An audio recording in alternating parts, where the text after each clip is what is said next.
quite like getting involved in the comments section and online on all the platforms. Anyway, I went online to call Keir Starmer a hypocrite about the whole carbon net zero convention he's at in Brazil, because they cleared 10 miles of rainforest to build a motorway to the convention centre, and they've all flown over there. Do you know how many delegates he's took? How many people he's put on a plane and took to this convention in Brazil, which is probably a decent flight? So like 457 people. And Sadiq Khan's gone and he hasn't mentioned how many people he's took. And you think, you're going to talk about climate change, yet you've got the biggest carbon footprint of any given human being. Anyway, I went on to call him a hypocrite, and I went up and looked the actual definition of a hypocrite. And you know what? It's darker than I thought. You just think, oh, it's somebody that says one thing but means another.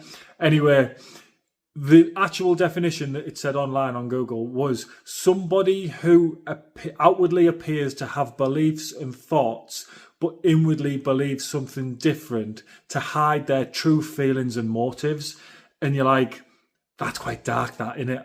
You know, it's not just like, oh, I say one thing but mean another. It's actually 100% what he is. He says one thing, but he's hiding his true feelings and motives.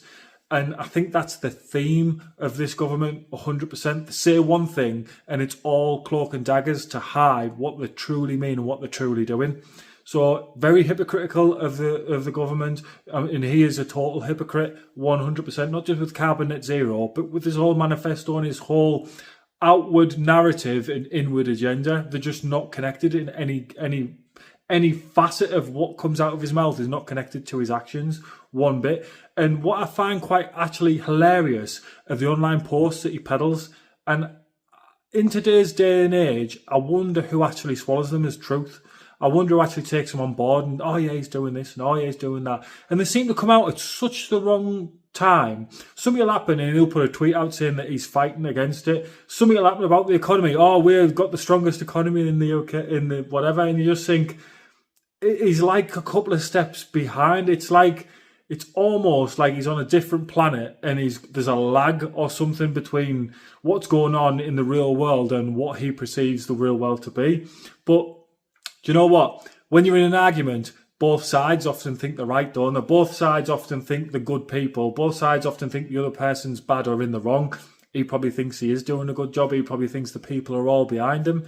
He obviously must read that the polls are bad and some people are saying some bad things about him online, but I don't think he's got an actual clue or he's got a good grasp of the whole picture. And I think it'll be quite an embarrassing day when it comes to elections how poorly the Labour Party are going to do. And I think it's finished them for